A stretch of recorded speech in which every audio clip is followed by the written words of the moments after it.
Hello, spring may have sprung with the arrival of March, but so too has the awards season, and with it the first of 2 special episodes of All Things Business, the podcast, dedicated to the recent Northamptonshire Business Excellence Awards, which was streamed virtually to an audience across the county and beyond at the end of last month. I'm John Griff. Stand by to hear from some experts in excellence. Coming up over the following 35 minutes or so, you'll be hearing from the winners of half of the 12 sponsored categories, which made up a glittering event preceded by a wonderful masterclass in gin from Tom Warner of Northamptonshire-based spirits sensation Warner's Distillery. And while I can't offer you live musical entertainment from renowned singer Farrell Smith this time, I can offer you an insight into how the county's economy may well be heading out of recession before very much longer. We'll start with one of the judges of the awards, though. Richard Osborne heads up the British Data Group, helping businesses getting started, championing the causes of business based here in the UK, and on occasion challenging the government of the day, principally through Companies House. With very nearly a year of lockdowns, furloughs and redundancies caused by the pandemic, I asked Richard if he felt that the winners had proved that they had the staying power to adapt, manage and trade out of an injured economy. That's exactly it. It's what separates a good business from an exceptional business. Somebody can be good at business just by selling a good product and making a good bit of money, and being profitable, and that's great. That's just being good business. But what makes you exceptional, and that's the entrepreneurial spirit within the business, is that you're always looking ahead, or you're prepared to take a gamble, to take a step that really is going to think, right, this is all changing around me now. I've got to do something different, and whether you're afraid of making that step or not, you just do it. And that is the difference in my mind between a good business and an entrepreneurial business. Richard, everybody says it's very hard to be a judge, but really, in practice, has that been the case for you? It is really, it's very difficult when you're trying to take a bit of emotion and focus on what the winning criteria is, because there are some categories that are easier, and you look at them and you can work through, why does this business stand out from another? But then there are some the community award this year was particularly challenging because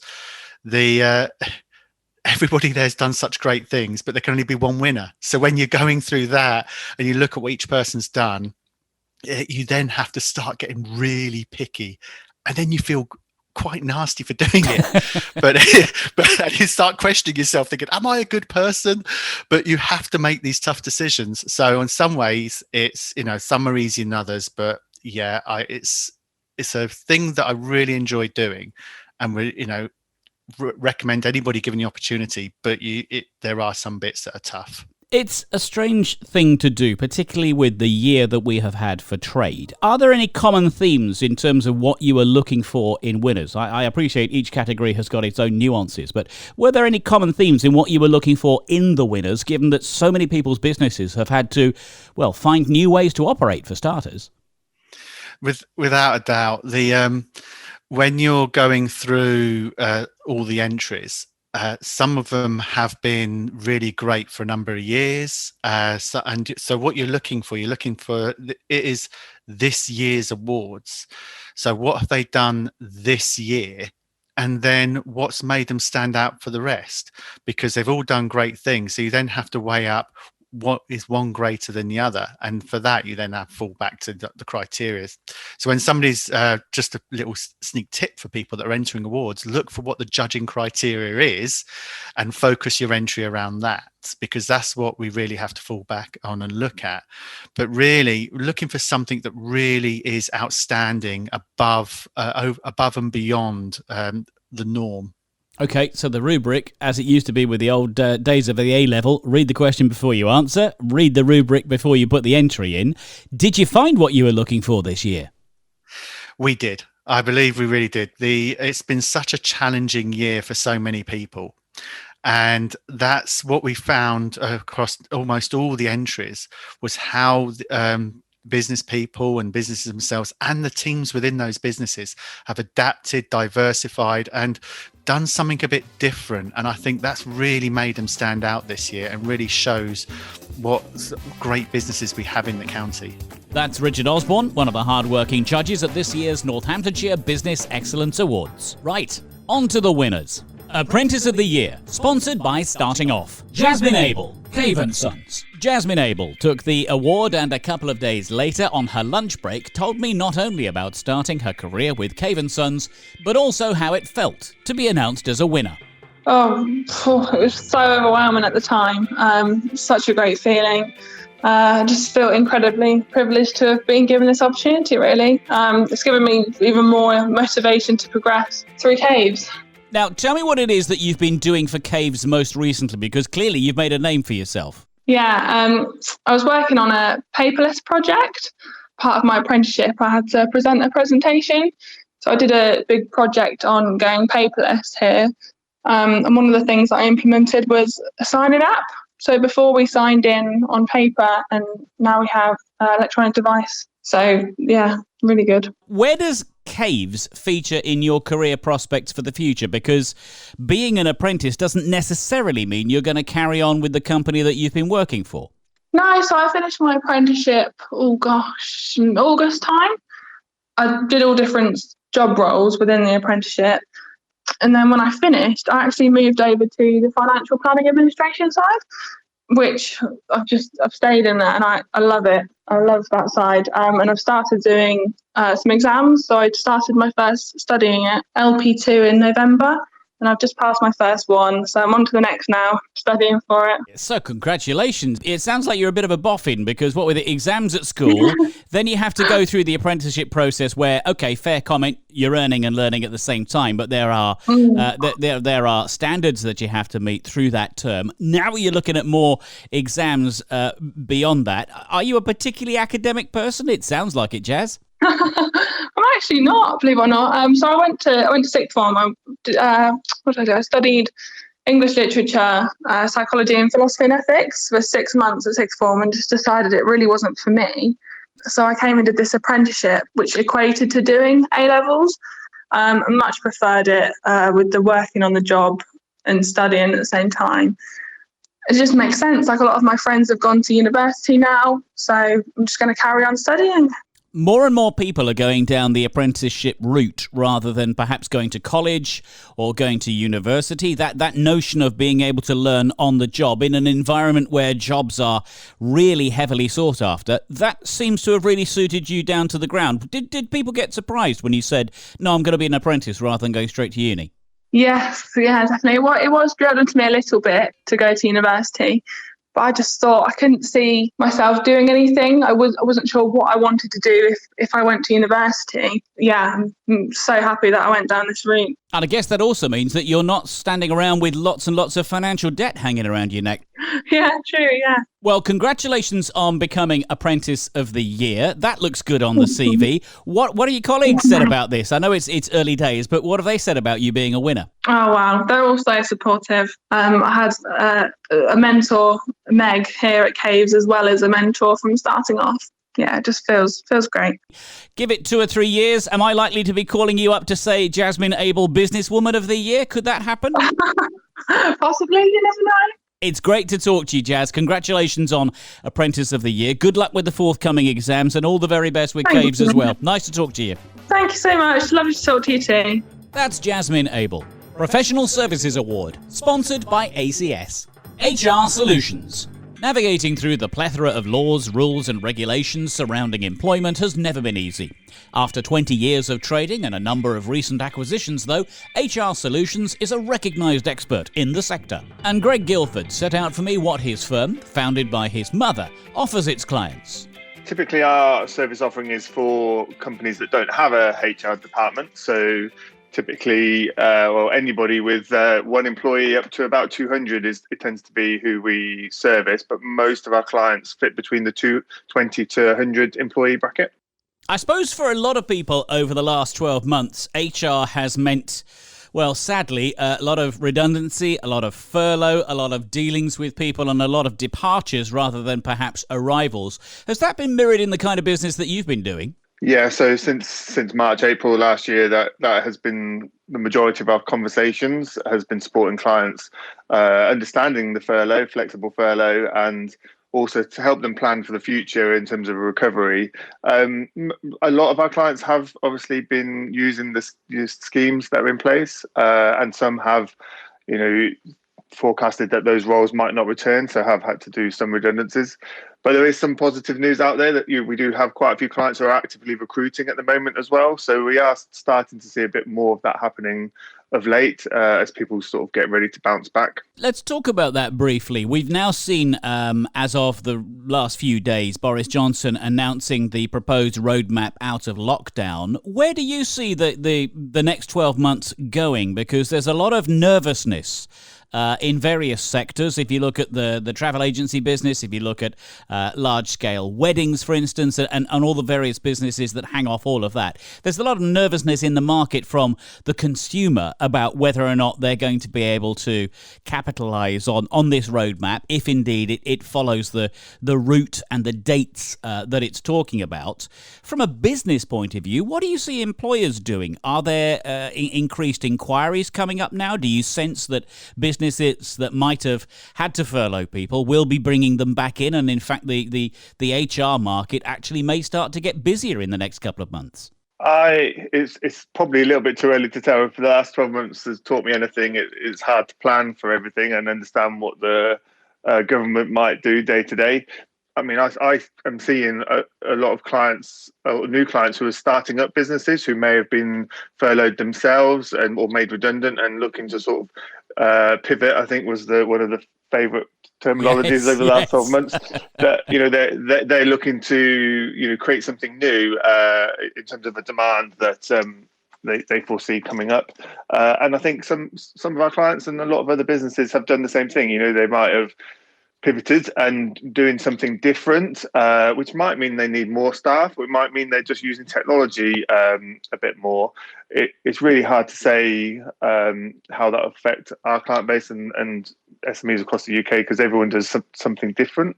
But I'm pretty sure the government's going to want to encourage recruitment, so they had the Kickstart scheme that's ongoing. I would imagine that's going to be extended and encourage more job creation, but equally try and protect some of those jobs for a little bit longer using the furlough scheme until I guess everyone's had a vaccine. So July, August time probably. I think there will be a bounce back in the second half of the year. I don't think we'll see too much before July. And all of that will have implications for employment, which in turn means that there's implications for HR solutions. Here you are, Professional Services Awards winners, very much a family company, very much family values. What does it mean to take the award this year, Greg? I don't know if you were watching, but yeah, I was shocked, to be honest.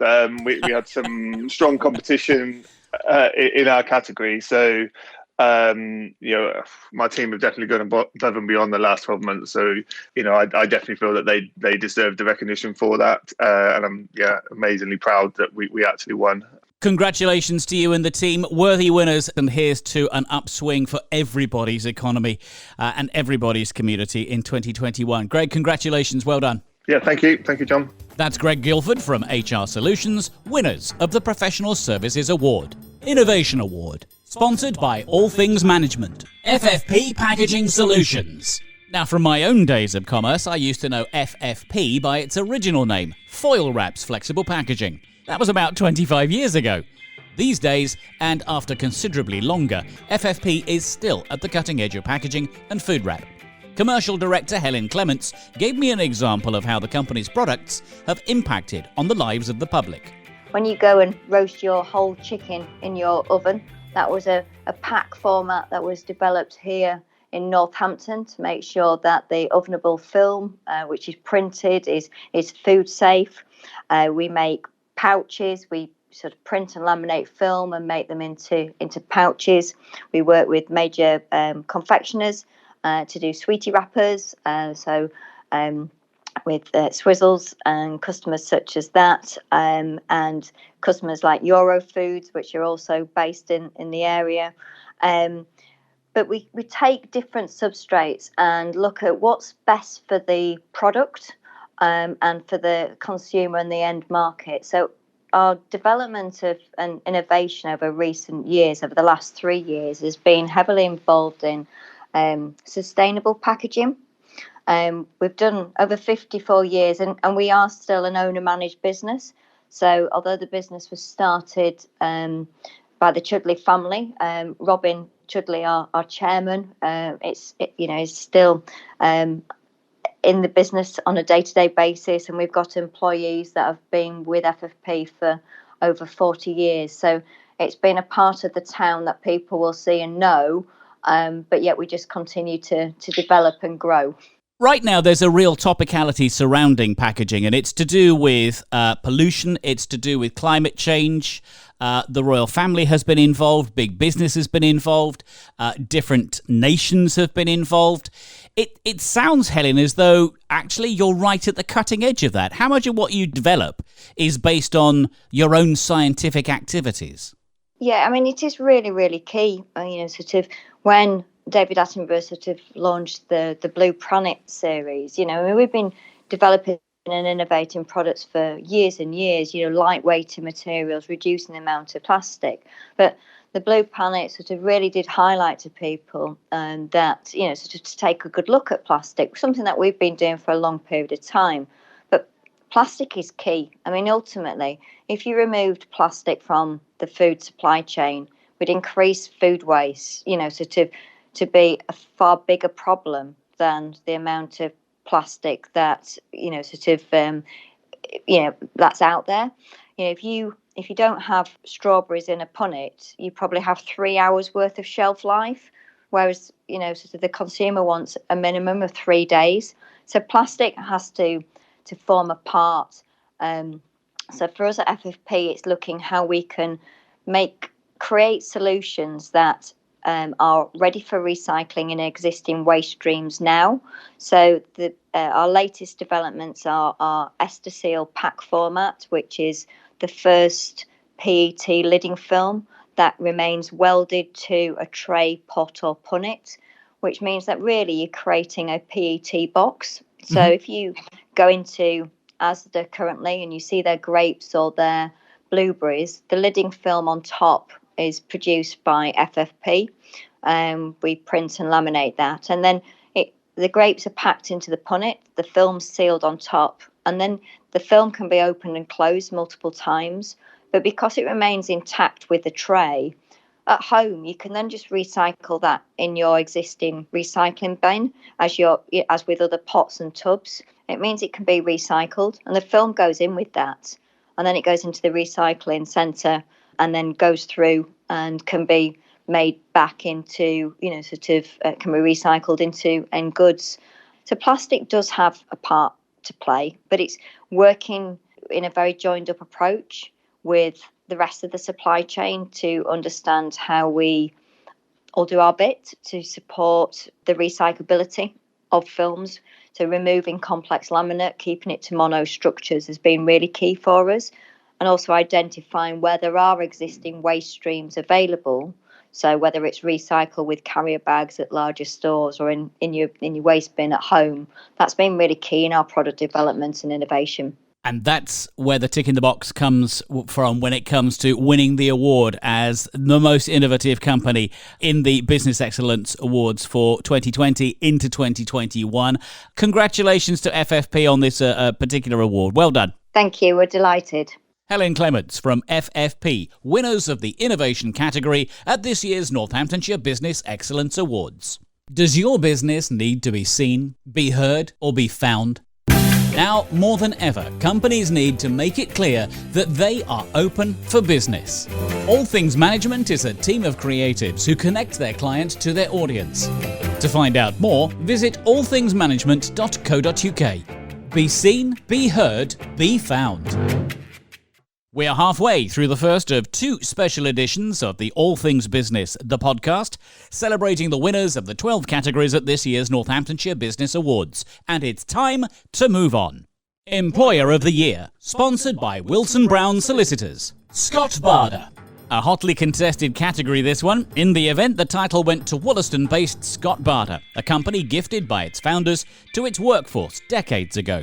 A global business, its chief executive, Kevin Matthew, was at pains to impress upon me that the company's values had been applied to all employees in its various international markets, and how the company's ethos has helped it through the last 12 months. Yeah, I mean, I think the reality is that if you're clear on the value that you place on your colleagues, I don't think it's so difficult. So, for instance, we were very rapid in terms of securing health and safety and sort of social distancing and supporting individuals that we asked to work from home. So we were very rapid in sort of literally overnight moving into a completely different way of working. And of course, that's partly aided by the fact that everyone wants to participate in that process. It's not, everyone is keen to look after one another. So that was relatively easy to sort of transition into.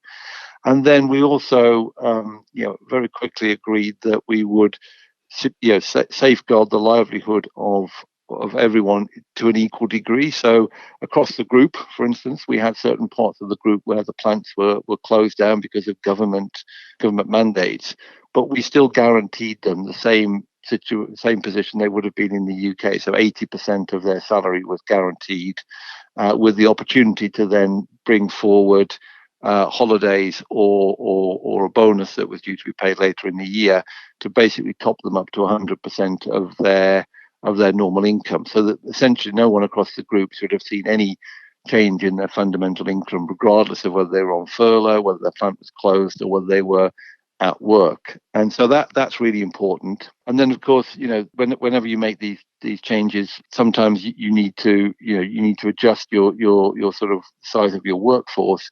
And certainly here in the UK, we went through effectively a voluntary redundancy, recognizing that there were a number of individuals that were probably quite keen to move on and retire, or for various other reasons wanted to perhaps step down. So again, we did that in a very much a consultative approach rather than a sort of a forced sort of redundancy or compulsory redundancy.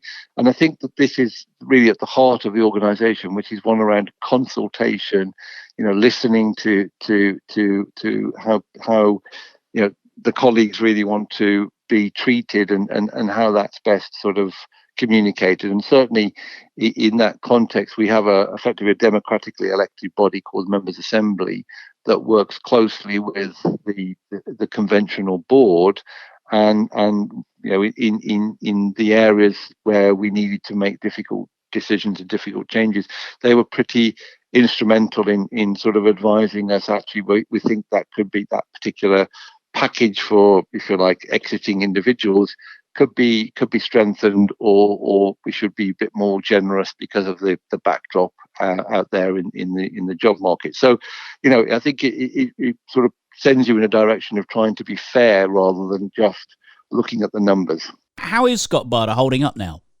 No, so Q2, second quarter of last year, with the first sort of major set of lockdowns around the globe, we were impacted.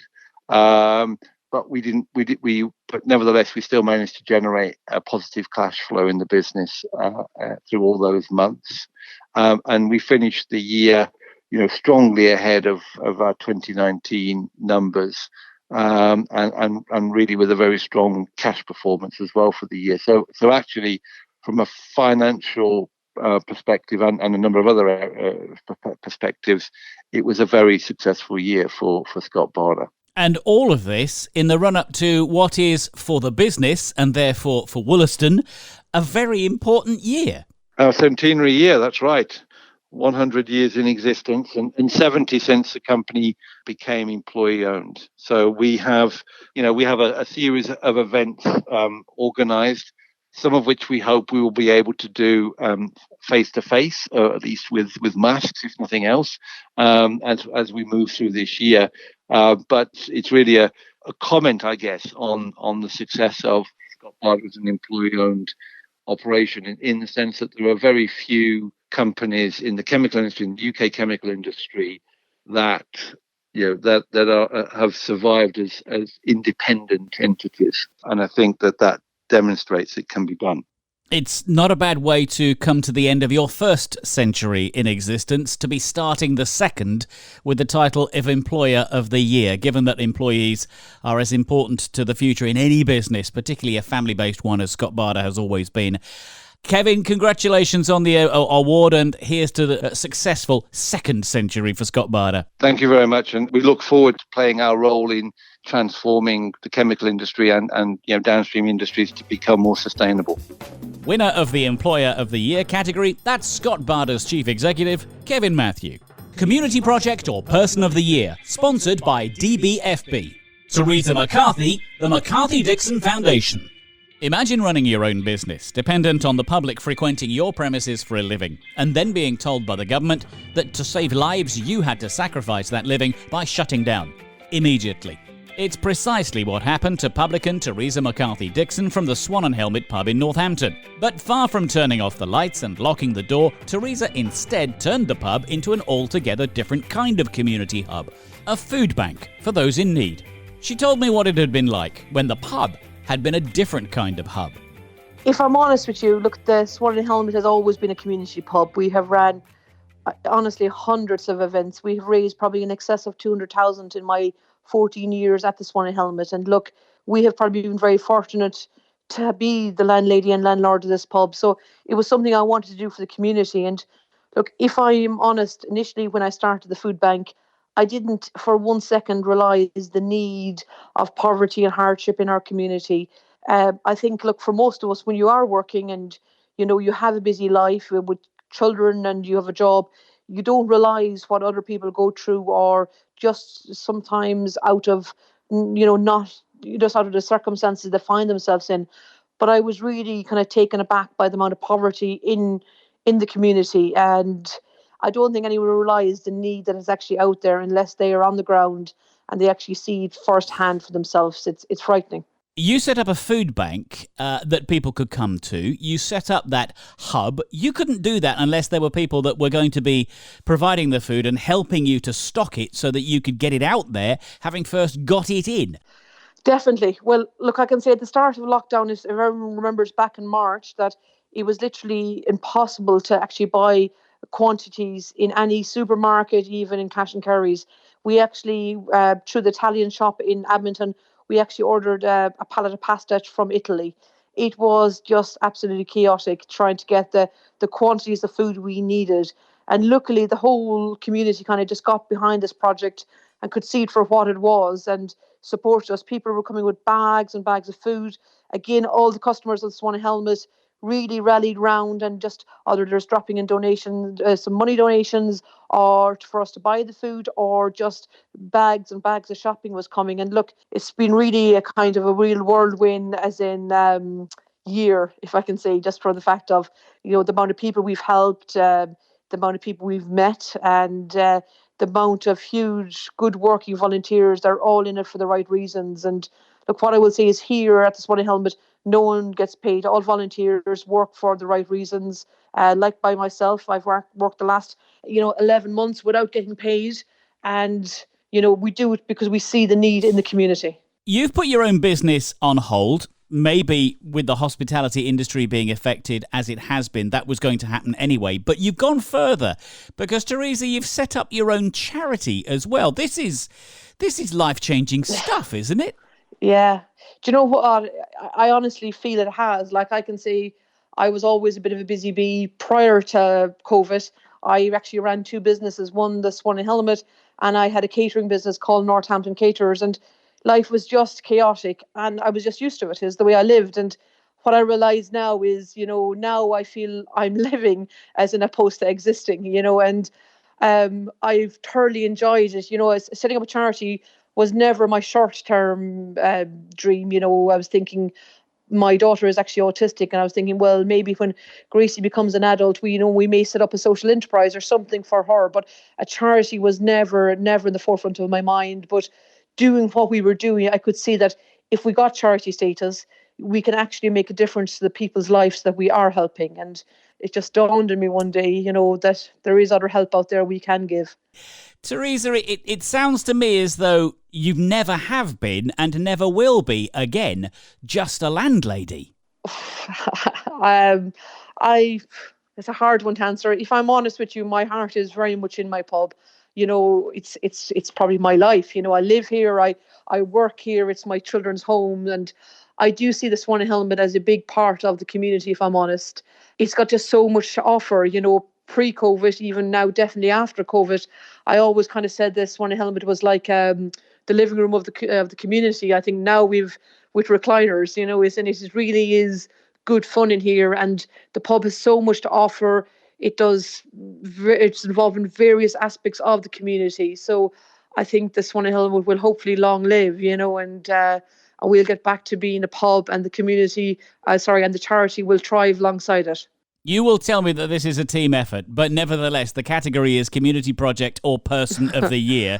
Teresa, you are absolutely that. Congratulations. Oh, thank you. Thank you very much. But I will honestly say it is really a team effort, and there is some wonderful people here with me, and I couldn't do it without them. So for me, it is a team effort. I knew you'd say that. Am I offline? You are now. That's Teresa McCarthy-Dixon of the Swan and Helmet pub in Northampton. Business of the Year, sponsored by Lambert Smith Hampton. Glazerite UK Group. The final category of this year's Northamptonshire Business Excellence Awards, which we're looking at in this edition of All Things Business, the podcast, was won by Wellingborough-based fenestration experts Glazerite. And that's a fantastic industrial term. You and I might be the ultimate consumers of Glazerite's products, but the company has very close relationships with its customers, taking a real interest in helping them to survive a highly competitive market. Michelle Wright from Glazerite illustrated for me just how strong those relationships are. It's really strong. The support that we offer our customers, there's a couple of reasons that they decide to work with ourselves. In the industry, the installers that we work with are very loyal. And an installer tends to have a preference towards a particular profile system. We work with them in terms of offering them one of the widest product ranges in the industry, also with a lot of support and enhanced guarantees. So it might be, they have 10-year warranty as standard, but there's always a number of enhanced benefits that they'll have on top of that, with extended warranties, where one of our furniture is 20 years warranty on top of the usual 10. We also work with our installers to provide them with marketing. A lot of the installers are small businesses. They haven't got time to think about their marketing, and they're up against a lot of the big nationals. So we provide them with a website, brochures and social media assets that will help them to stand out against the big nationals that are around in the marketplace. So that's a real investment in the smaller business, which is, if you like, further down the chain to you. But obviously that reflects well on Glazerite, and obviously it's an investment, frankly, in your own turnover for the future. And let's talk about that. You've seen massive expansion in the recent past. Surely that bucks the trend, doesn't it? Yeah, definitely. The growth within the business, over the last 8 years alone has been over 150%. We've seen a massive growth for the business. And last year, we put in over £1 million in investment. That's from manufacturing equipment, in a new showroom for one of our sites. And then this year, we've got another £500,000 scheduled to be placed in investment. That's everything, again, from more manufacturing equipment, new vehicles, so that we can complete deliveries more efficiently and effectively. So that's a big part of why we've grown. Clearly, you're rolling a lot into the future of the business. Just how exposed to new property development are you? Because that's been quite a topic for government and for a whole series of industries in the recent past. And how exposed are you to perhaps people who are thinking, well, I don't have the money to move house right now, so instead I'll invest in the four walls that surround me already and upgrade what I've already got? Yeah, mainly our products go into to homeowners. Most of our installers are supplying into homeowners, although some of them are on developments and things and working commercially. Largest proportion is into domestic houses. We came out of the lockdown expecting the worst, really. And from there, as people, that they're mainly investing in their homes. There's no holidays and things that people can spend the money on. And our business for the same periods, June, July, August last year, was 30% up every month for that period in the last year. So the volumes have been phenomenal, and it's actually been a real struggle for the industry. Our lead times are a lot longer than they'd ever been, but we've worked with our customers, with our installers. So it has been a real partnership over these times. It's great that we've had so much business, but it has put a lot of pressure on our people.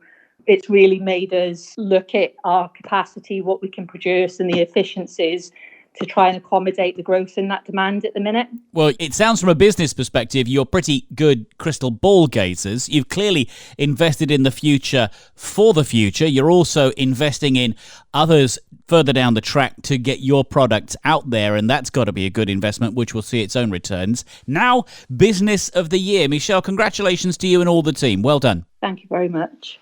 That's Michelle Wright from Glazewright, Business of the Year winner at the recent Northamptonshire Business Excellence Awards.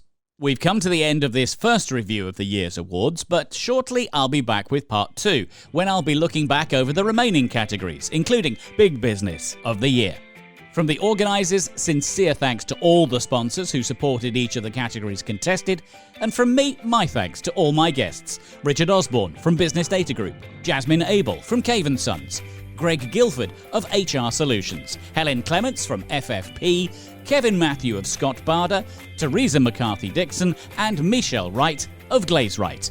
Thanks to you too for listening and joining in with the excellence of Northamptonshire's Business Awards winners. And until next time, stay safe.